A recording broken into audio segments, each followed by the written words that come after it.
2020년 가운데 가득하시기를 축원합니다. 우리가 살아가는 이 세상에는요, 밤도 있고 낮도 있습니다. 산도 있고 바다도 있습니다. 밤만 보면 깜깜하지요. 낮만 보면 너무 눈이 부십니다. 산만 보면 험악하고 바다만 보면 집체 같은 파도가 늘 밀려올 때가 있습니다. 그런데 이 둘을 함께 보면요, 참 조화와 균형이 있다라고 하는 것을 발견하게 되었습니다. 요즘 대한민국을 보면서 희망이 없다, 끝장났다, 무너졌다, 망한다, 이렇게 말하는 사람이 들어 있습니다. 진짜 그럴까? 어떻게 하면 망하는가? 5천만 국민이 다 망할 짓을 하면 망합니다. 권력을 잡은 사람들이 망할 짓을 하면 망하게 됩니다. 그러나 온 국민이 한마음이 되어지고 권력을 잡은 사람들이 정신을 차리고 사리사욕을 버린다면 망하지 않습니다. 아브라함을 향하여 하나님의 사자가 말합니다. 그 속에 의인 10만 있어도 내가 그 성을 사하리라. 밤이 지나면 찬란한 아침이 오게 되어져 있습니다. 겨울이 가면 꽃피는 봄이 반드시 돌아오게 되어집니다. 어려울 때일수록 절망을 보지 말고 희망을 보고, 흑암을 보지 말고 광명을 보며, 오늘만 보지 말고 내일을 볼 수 있는 믿음의 사람들이 다 될 수 있기를 주의 이름으로 축복해 드립니다. 여러분 혹시 이런 말을 들어보셨습니까? 내가 웃으면 거울도 웃는다라고 하는 이야기가 있습니다. 여러분, 거울이 먼저 웃어주지를 않습니다.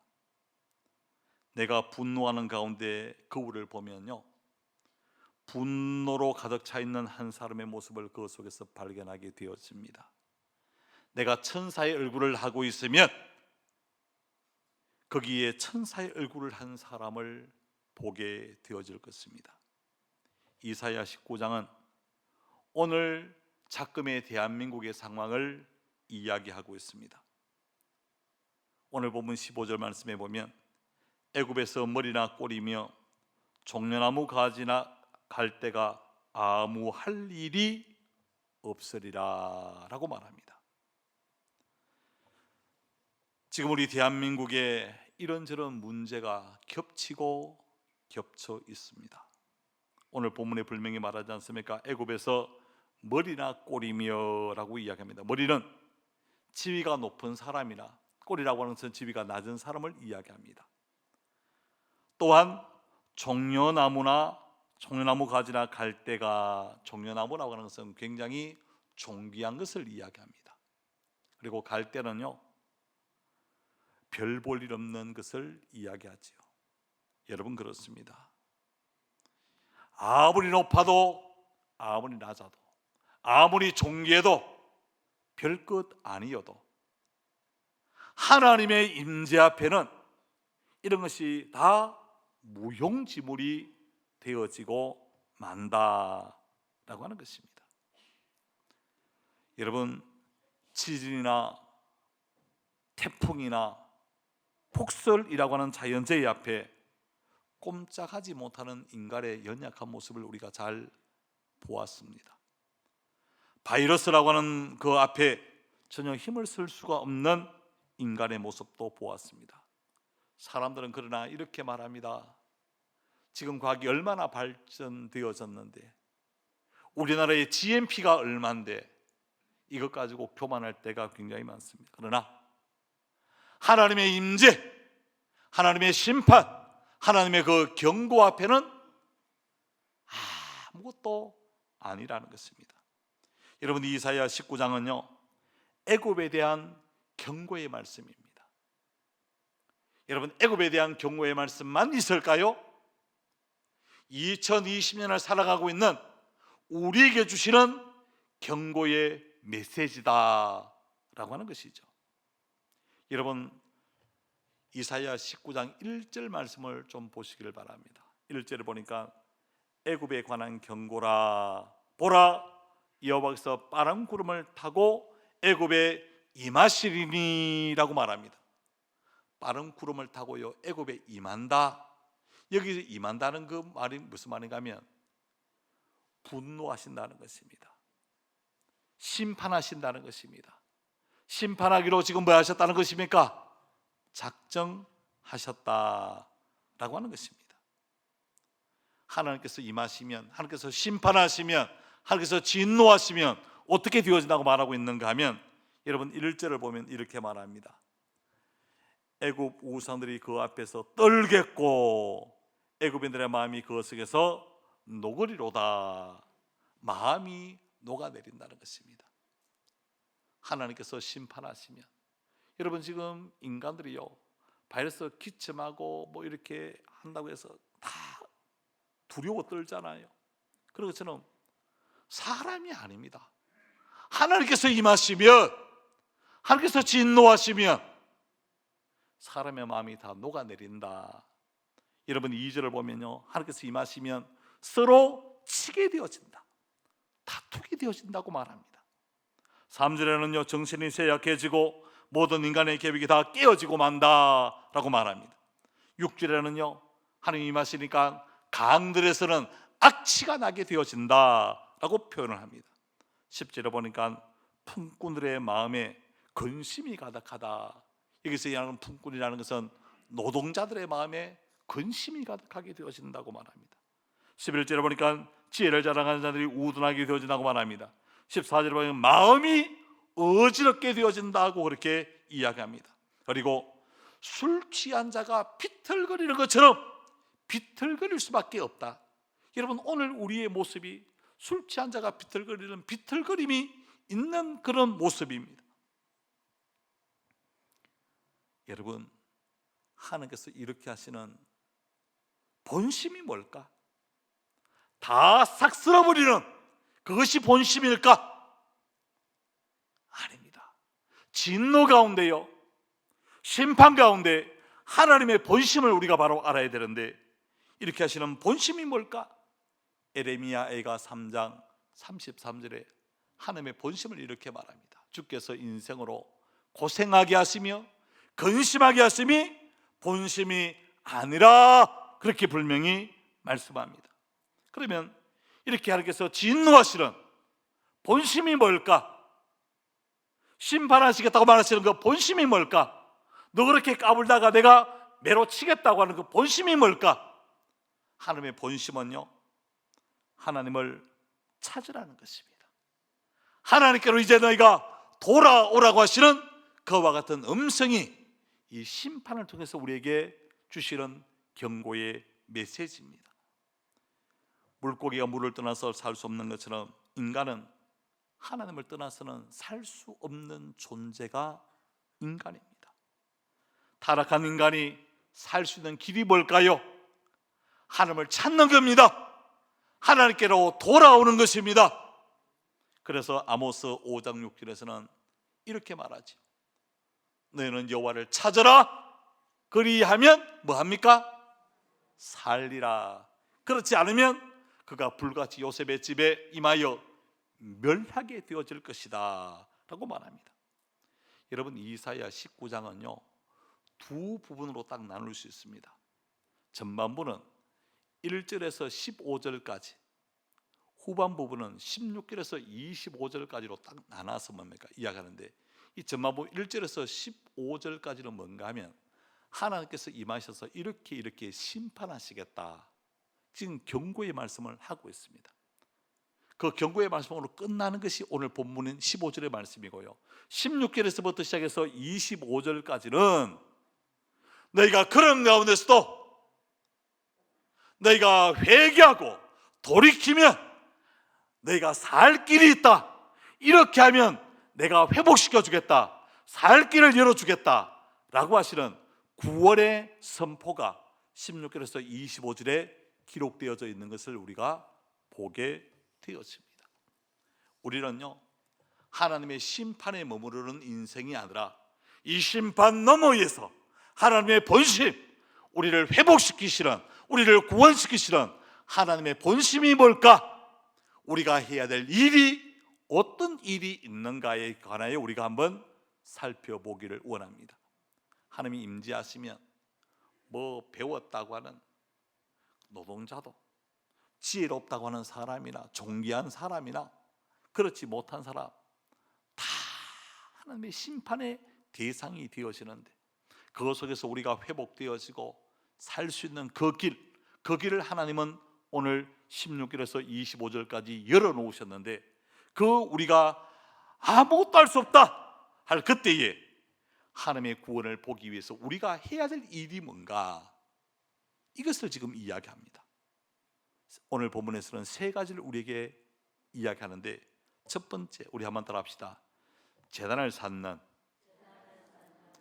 예배하는 일은 해야 합니다. 여러분, 이사야 19장 19절 말씀을 보면 이렇게 말합니다. 그날의 애굽 땅 중앙에는 여호와를 위하여 뭐가 있습니까? 제단이 있겠고, 그 변경에는 여호와를 위하여 뭐가 있습니까? 기둥이 있을 것이다. 여러분, 그 기둥이 무너지면 안 돼요. 어떤 상황에서도 그 기둥이 무너지면 안 되는데, 어떤 기둥이냐? 여호와를 위한 제단의 기둥. 여러분, 그것이 바로 뭔가? 예배입니다. 여러분, 애굽에는요 우상이 너무너무 많았어요.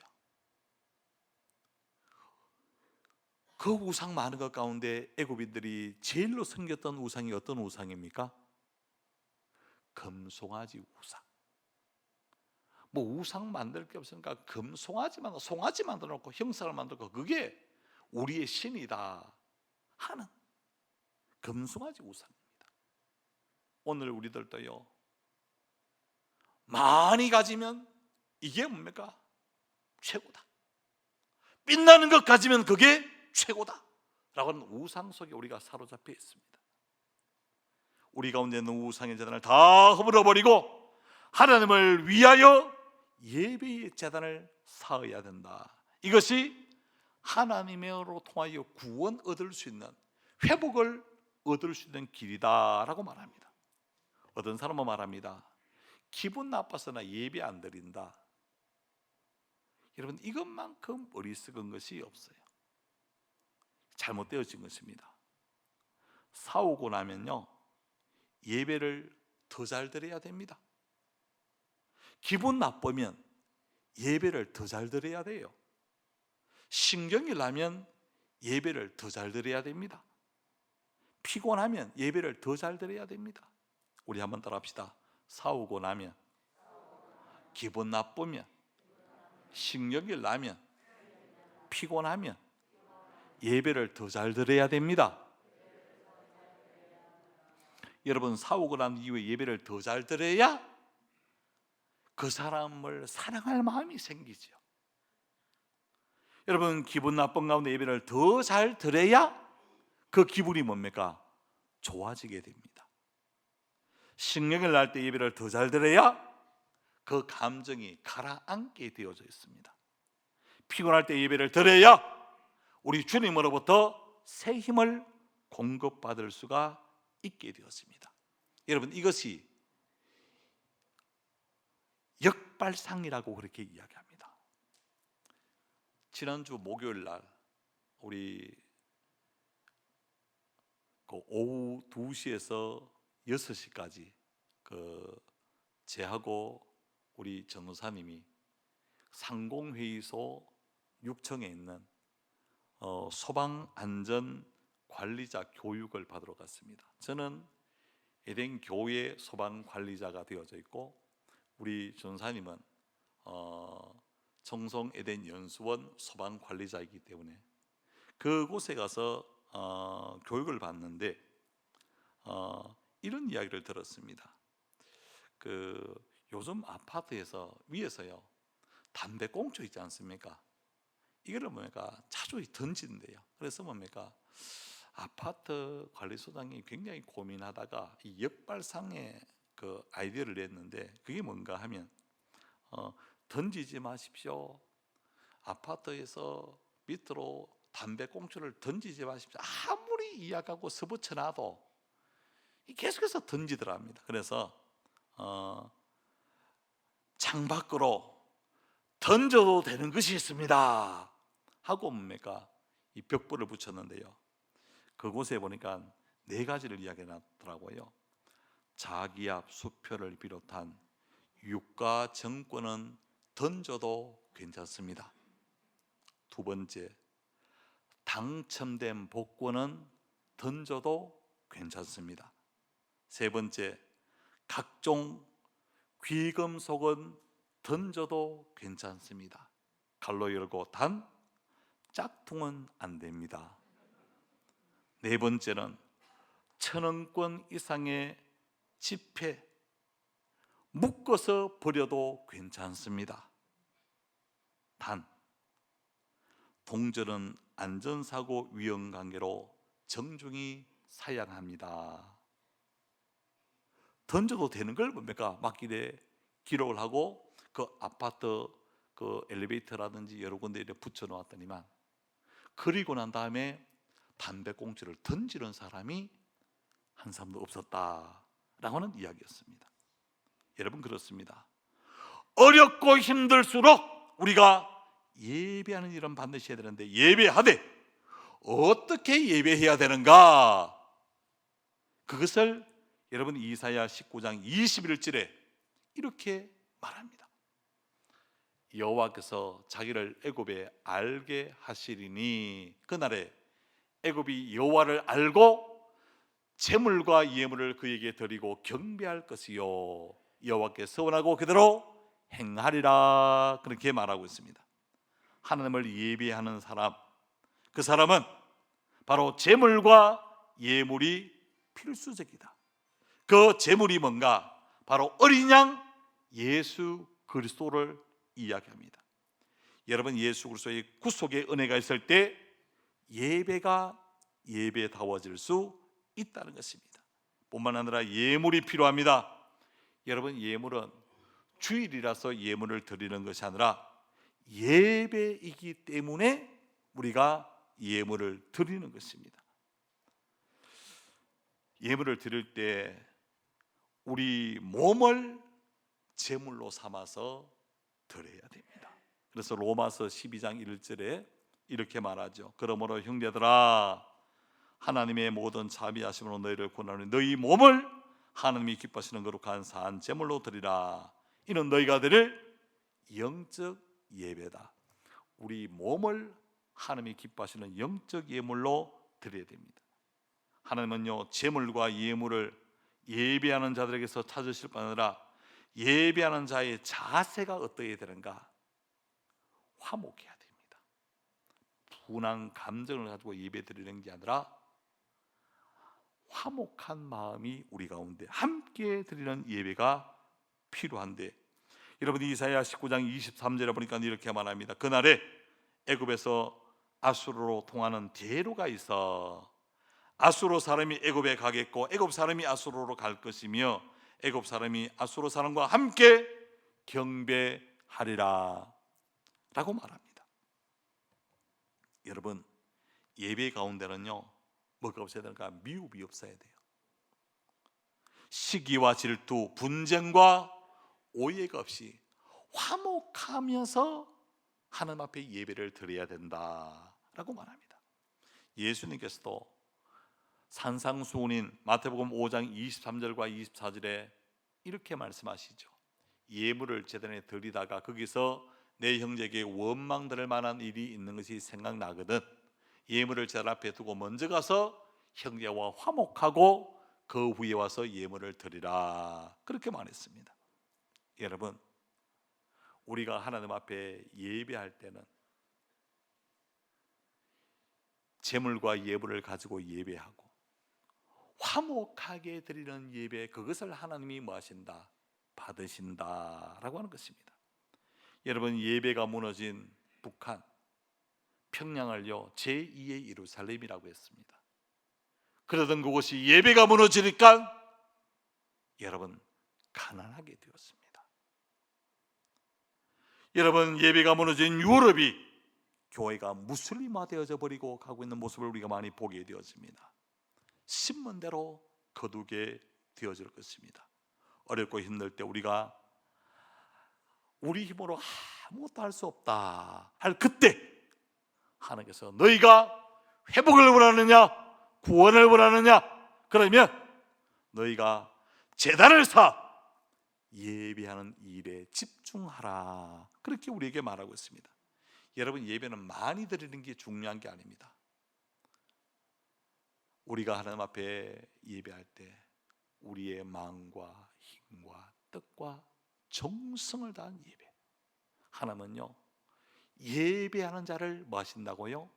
찾으신다고 말씀하고 있습니다. 저와 여러분들 제단을 사 예배하는 일, 이 일에 집중할 수 있는 저와 여러분 되시기를 주의 이름으로 축복해 드립니다. 두 번째, 아무것도 할 수 없다고 생각할 그때 손을 늘어뜨리지 말고 너희가 해야 될 일이 있다, 이것을 통해서 내가 너희를 구원하겠다, 너희를 다시 회복시키겠다고 하시는 말씀이 있는데 그게 뭔가? 우리 한번 따라합시다. 부러지죠 기도하는 일입니다. 여러분, 아무것도 할 수 없다고 하는 그때에 하나님께서 내가 너희를 회복하기 원한다면 너희가 부러지죠 뭐해라?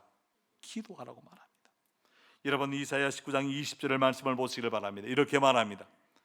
이것이 애굽 땅에서 만군의 여호와를 위하여 징조와 증거가 되리니 이는 그들이 그 압박하는 자들로 말미암아 여호와께 뭐하겠고? 부러지겠고 여호와께서 그들에게 한 구원자이자 보호자를 보내사 그들을 건지실 것임이라 라고 말합니다. 여러분, 아무 할 일이 없다고 생각하는 그때 하나님께서는 우리에게 말합니다. 너희는 할 일이 있다. 부러지죠 기도하라 라고 말합니다. 여러분, 안 된다고 절망하지 말고, 못한다고 절망하지 말고, 할 수 없다고 절망하지 말고 이제 우리가 해야 될 일이 있습니다. 그게 뭔가? 부러지죠 기도하라는 것입니다. 여러분, 다니엘은요 어려울 때 부러지죠 기도했습니다. 다니엘서 9장 19절 상반절에 보니까 이렇게 말합니다. 주여 들어소서, 주여 용서하소서, 주여 귀를 기울이시고 행하소서, 지체하지 마옵소서, 나의 하나님이여 주 자신을 위하여 하옵소서. 이렇게 다니엘이 하나님에게 부르짖어 뭐합니까? 기도했던 것입니다. 예수 믿는 사람들은요 기분이 나빠도 기도해야 됩니다. 속상해도 기도해야 됩니다. 피곤해도 부르짖어 기도해야 됩니다. 부르짖어 기도할 때 하나님께서 내가 친히 고치리라 약속하셨는데요, 여러분, 이사야 19장 22절에 이렇게 말합니다. 여호와께서 애굽을 치실지라도 치시고는 뭐 하세요? 고치실 것이므로 그들이 여호와께로 돌아올 것이라. 여호와께서 그들의 간구를 들으시고 그들을 고쳐 주시리라 라고 했습니다. 여러분, 믿음의 사람은 어떠한 일이 있어도 기도는 멈추지 말아야 됩니다. 그래서 사무엘 같은 사람은요 사무엘상 12장 23절 상반절에 이렇게 말하죠. 나는 너희를 위하여 기도하기를 싫은 죄를 여호와 앞에 결단코 범치 아니하고. 기도하는 게 뭐라고 말합니까? 기도를 쉬는 게 뭡니까? 이게 죄라고 사무엘서는 우리에게 가르쳐 주고 있습니다. 여러분, 시편 34편 6절에 이렇게 말합니다. 이 공고한 자가 부르짖음에 여호와께서 들으시고 그의 모든 환난에서 뭐 하셨어요? 구원하셨다. 여러분, 우리의 공고한 자, 지금 우리 모두가 공고한 자입니다. 공고한 자가 부르짖으면 여호와께서 들으시고 이 모든 환난의 우리를 건지시겠다, 구원하시겠다, 회복하시겠다 약속하고 계십니다. 예수님께서 마태복음 7장 7절에서 8절에 이렇게 말하죠. 구하라 그러면 너희에게 주실 것이요, 찾으라 그러면 찾아낼 것이요, 문을 두드리라 그러면 너희에게 열릴 것이니 구하는 이마다 받을 것이고 찾는 이가 찾아낼 것이고 두드리는 이에게 반드시 열리게 되어질 것이다 라고 말합니다. 저는 우리 에덴 교회가요, 기도하는 교회가 되었으면 참 좋겠습니다. 기도하는 목사가 되어야 됩니다. 기도하는 장로님이 되셔야 됩니다. 기도하는 권사님이 되셔야 됩니다. 기도하는 집사님 되셔야 됩니다. 기도하는 교사가 되어지고 기도하는 구역장이 되어지고 기도하는 기관장이 되어질 수 있어야 됩니다. 여러분, 돈으로 자녀를 키우는 것이 아니라 저는 믿음의 사람은 기도로 자녀를 키울 수 있기를 주의 이름으로 축복해 드립니다. 예수님이 십자가 위에서 우리에게 부탁하신 말씀이 무엇입니까? 누가복음 23장 28절에 예수께서 돌이켜 그들을 향하여 이르시되 예루살렘의 딸들아, 나를 위해서 울지 말고 너와 너의 자녀를 위해서 울라. 여러분, 이 운다는 게 뭐를 뜻하겠습니까? 너와 너의 자녀를 위해서 울면서 기도하라, 부르짖어 기도하라고 말씀하고 있는 것을 우리가 보게 되었습니다. 하나님은요, 당신의 약속을 이루어갈 때 어떻게 이루어가시는지 아십니까? 기도하는 사람들을 통해서 이루어가시는데, 여러분, 에스겔서 36장 37절에 이렇게 말합니다. 주 여호와께서 이같이 말씀하셨느니라. 그래도 이스라엘 족속이 이같이 자기에게 이루어 주시기를 위하여 내게 뭐 해야 된다고요? 구하여야 할지니라. 하나님이 우리 형편을 모르시겠어요? 이 대한민국의 형편을 모르시겠어요? 아세요. 아는 자도요, 너희가 그래도 내게 구하여야 할지니라 라고 이렇게 말씀하고 있습니다. 여러분, 요나 같은 사람, 하나님의 말씀에 불순종하고 니느웨로 가야 되는데 어디로 갑니까? 다시스로 가다가 큰 풍랑을 만나지 않습니까? 그 풍랑을 만났을 때 그 배 안에 있는 거 다 던져도 그 풍랑이 잠잠하지 않습니다. 배미창에서 자고 있었던 요나가 깨어서 뭐라고 말합니까? 이것이 누구의 연고라고요? 우리는요, 무슨 문제가 있으면 이거 누구 때문이다, 누구 때문에 이야기합니다. 누구 때문이 아닙니다. 요나의 고백을 들어보면 나 때문이다, 나의 연고다, 나를 들어 바다에 던지라. 그러면 이 바다가 고요하고 잔잔하게 되리라. 요나를 들어서 바다에 던집니다. 그런데 하나님께서 이미 큰 물고기를 예비해 두십니다. 그리고 그 물고기가 그 요나를 뭐 해버립니까? 삼킵니다. 여러분, 큰 물고기 뱃속에서 요나가 할 수 있었던 일이 뭐겠어요? 요나서 2장에 보면 내가 여호와께 부르짖어 기도하는 거예요. 요나가 물고기 뱃속에서 할 수 있었던 일은 아무것도 없었습니다. 기도밖에 없었어요. 기도했더니 하나님께서 그 기도 들으시고 요나를 육지에 토하여 사명을 마지막까지 감당케 하셨던 것을 우리가 보게 됩니다. 다니엘은요, 사자굴 속에 들어갈 줄 알면서도 뭐합니까? 기도했습니다. 하나님께서 이미 사자 입을 봉하여 주셨던 것을 보게 되었습니다. 여러분, 사자 입장에서 보면 얼마나 애타겠어요. 먹이가 있는데 앞발이 나가야 되는 앞발이 나가지를 못합니다. 입이 벌어져야 되는데 입이 열리질 않습니다. 침만 뭡니까? 질질 흘리고 있는 거예요. 아침에 다리오 왕이 그 다니엘이 머물렀던 사자굴 속에 가면서 다니엘아, 다니엘아, 사실은 하나님께서 너를 구하기에 능하셨느냐? 왕 여만수 무강하옵소서. 기도했던 다니엘을 하나님께서 지켜주셨습니다. 기도했던 사드락과 메삭과 아베네고를 주님께서 지켜주셨습니다. 욥은 모든 것을 다 잃고도 하나님 앞에 기도하는 모습, 어렵고 힘들 때 기도하는 가정을 하나님이 붙들어 주십니다. 기도하는 교회를 붙들어 주십니다. 기도하는 직장과 사업장을, 기도하는 민족을 하나님께서 붙들어 주신다는 것, 우리가 이것을 잊지 말아야 됩니다. 더 이상 우리는 아무것도 할 게 없습니다. 하나님께서 우리에게 말합니다. 너 회복되기를 원하느냐? 너 진짜 구원을 원하느냐? 그러면 부르짖어 기도하라. 이 음성이 오늘을 사는 우리에게 주신 하나님의 거룩한 메시지로 여러분 받을 수 있기를 주 이름으로 축복해 드립니다. 마지막으로요, 네가 어렵다고 힘들다고 아무 할 일이 없다, 그럴 때 예배의 자단을 쌓아라.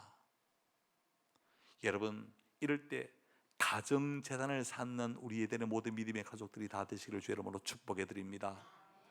그런 가운데서도 하나님 앞에 기도하는 우리 에덴의 믿음의 성도들이 되시기를 주 이름으로 축복해 드립니다. 마지막으로 해야 될 일이 있습니다. 우리 한번 더 합시다. 남을 축복하며 살자. 여러분, 어렵고 힘들 때, 목사님 내가 죽겠는데 누구 남을 축복해요? 남을 생각할 길이 어디 있어요? 여러분, 어렵고 힘들 때, 절망스러울 때 우리 믿음의 사람이 해야 될 일, 남을 살리는 일, 회복시키는 그 일은 어떤 일인가? 남을 축복하는 일입니다. 여러분, 이사야 19장 24절과 25절에 이렇게 말합니다. 그날에 이스라엘이 애국과 아수르와 더불어 셋이 세계 중에 뭐가 됩니까? 복이 되리니 이는 만군의 여호와께서 복을 주시며 이르시되 내 백성 애굽이여, 내 손으로 지은 아수르여, 나의 기업 이스라엘이여, 복이 있을지어다 하실 것임이라 라고 말합니다. 여러분, 이스라엘은요, 여러분이 잘 아시는 것처럼 이 애국과 아수르의 중간 지점에 끼어 있습니다. 어떨 때는 애굽이 힘이 있으면 애굽이 이스라엘을 공격하고요, 또 아수르가 힘이 있으면 아수르가 이스라엘을 뭡니까? 공격합니다. 그런데도요, 하나님은 그렇게 말씀하세요.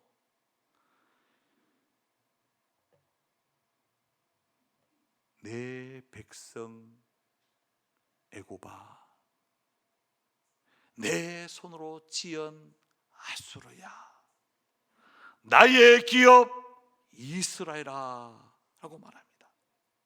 이스라엘은요, 이리 공격을 당하고 저렇게 공격을 당했습니다. 여러분, 지금 우리나라의 형편이 뭡니까? 강대국들로 해서 이렇게 공격을 당하고, 이렇게 공격을 당하고, 또 바이러스가 뚫려서 뭡니까? 이렇게 공격을 당하고 있는 그런 모습입니다. 야, 이거 누구 때문이다? 이 중국 사람 때문이다, 이 신천지 때문이다. 틀린 말은 아닙니다. 그런데 여러분, 우리가 꼭 기억해야 됩니다. 우리는 이 이스라엘이 애국과 아수르의 화평의 다리가 되어 서로 축복하고 있는 모습을 우리가 보게 되어야 됩니다. 아무 할 일이 없다고 할 때 우리가 꼭 해야 되는 일이 있습니다. 그게 뭔가?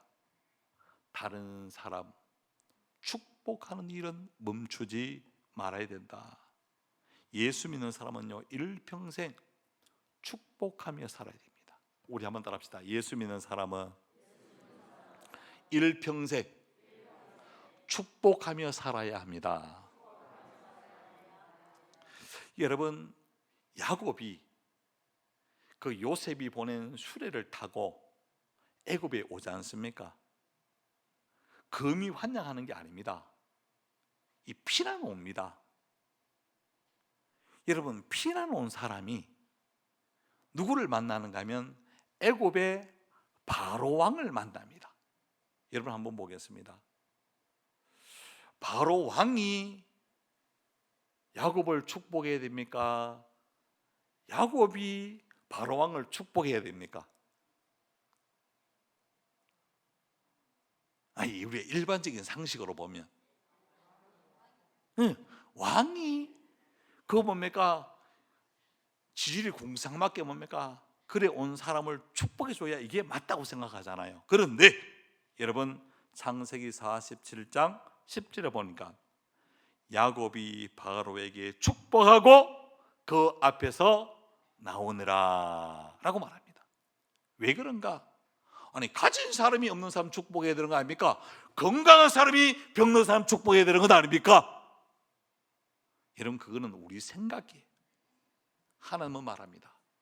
네가 축복의 사람이다. 너는 만나는 모든 사람을 축복하라 라고 말합니다. 여러분 바울도요 로마서 15장 29절을 통해서 이렇게 말하죠. 내가 너희에게 나아갈 때에 그리스도의 충만한 복을 가지고 갈 줄을 아노라. 여러분 로마 시민권까지 갖고 있었던 이 바울이 예수 믿는 것 때문에 가족에게서도 뭡니까? 버림을 받게 되었습니다. 갈 때 바울이 늘 뭡니까? 다른 사람에게 얻었었어요. 그냥 장막 제조업을 하면서 약간 겨우 뭡니까? 자기 생활비 정도 벌었을 정도밖에 안 되었습니다. 갈 때 아무것도 가지고 갈 것이 없었어요. 그런데 분명히 말합니다. 내가 너에게 나아갈 때 그리스도의 충만한 복을 가지고 갈 줄 알라. 예수 믿는 사람은 없어도 남을 뭐 하는 사람인가?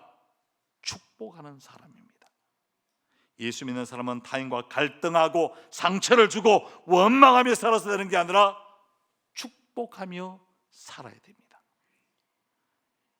여러분 목회자들에게 제사장들에게 하나님은 명령하고 있습니다. 민수기 6장 27절에 보니까 그들을 이같이 내 이름으로 이스라엘 자손에게 축복할지니 내가 그들에게 복을 주리라.